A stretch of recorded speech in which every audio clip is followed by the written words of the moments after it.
Irisasingbу ahanmaktada government job explainer na ikokno khurumjari ngasisu mayam gidamak yamna kanaraba government job ki information latest job news mayam da pijage ko hajoji karamba form submission tobu yarige government job ki vacancy sing karamba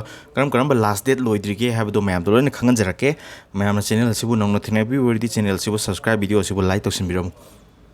Indian Navy INSET 2024 की recruitment की matang जो अने video semjakre hariba Indian Navy civilian entry test से last date lady ko form apply to bogi matam lady magi last date ki matam si 2nd August organi ko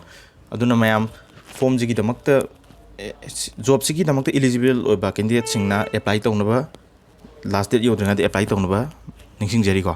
aduga magi detail video explanation ju ai video tongana separate sem khrabani ko form fill up to bogi mamansu 295 ni SC ST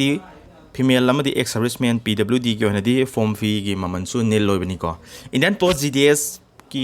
branch postmaster assistant branch postmaster sina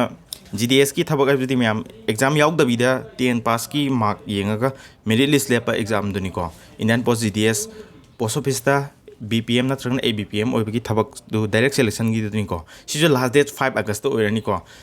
application form ki fee mamansi lupa samani ko adu myam si gi ju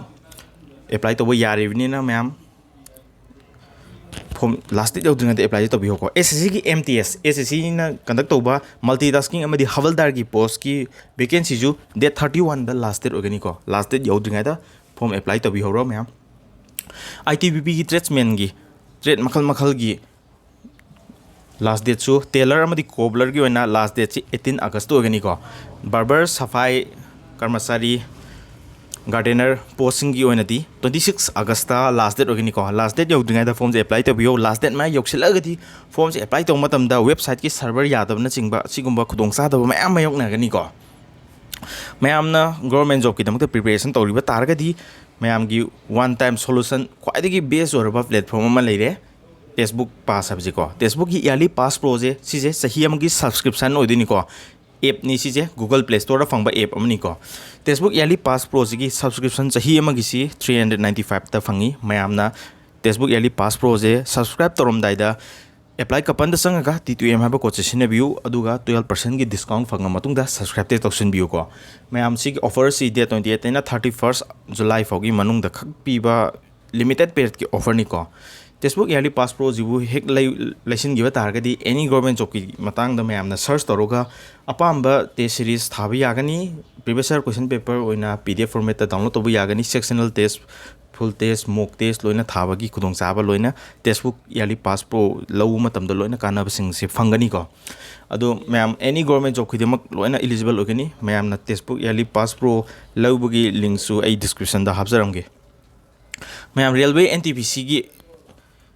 Railway NTPC ki sahi manga suri ko hojik Railway NTPC korokta ba anoba korokta ba vacancy je 10884 vacancy ki above to korokani ko haiba job si jo mayam interview yaw da job ni descriptive paper ju yaw de ko English ju yaw de haiba Railway NTPC ki thabak si 12 pass amadi graduation gi animak ki post loina thorokani ko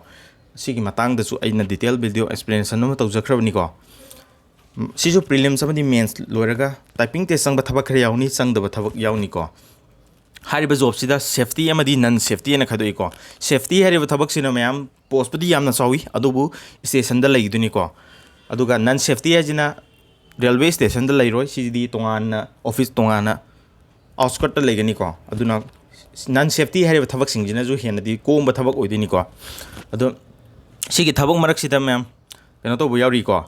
sigi thabak sing sida 12 pass ki thabak sing yauri sida ahan bagi account clerk come typist commercial come ticket clerk junior clerk come typist trains clerk si singje 12 pass ki thabak ni ko aduga mathangi B option diaruga NTPC ki goods train manager station master chief communication come ticket supervisor junior account assistant come typist senior clerk come typist hariba job singjina graduation pass ki thabak oidini ko prelims ti samana thani ko common prelims ni adubu khoina phangiba mark tu gi matung inna eligible oiba sing gi job sing je akoina fangani aduga main se tongana loin thadoi ko prelims ti pullaga thagani mark ki matung inna to khoi gi cut off qualify oiba thabak sing do adu qualify oiran hairakani aduga khoina main si tongana loin thagani ko mayamna government job ki damakta preparation toriba targati SSC coaching Manipuri harba YouTube channel se subscribe to sunbiro aduga channel sida mayamna playlist ta changaga channel si changa matungda home videos live playlist and suman mayam thokpasida playlist ti chango aduga apamba chapter do khalaga makok tagi mayam math se luramba se laithok nambi damakta basic tagi horaga smart method sinaraga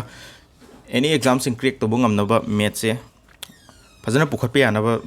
class to ko smart approach ki method ni latest the ratio ki class number 2 lecture number 2 to ko any exam ki damakta preparation to riba candidate sing loina kana gani ko SSC ki CGL bo ro MTS GD CPO banking railway ITBP gi oro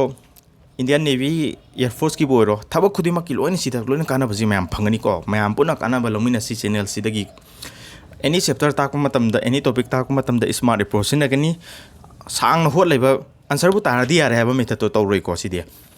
adi smart approach na raga aten ba apiba second khara gi manung da question je thuna solve to bangam na ba method aduga question je leira ga ju kamain solve to ni kamain handle to ni exam gi preparation to matam da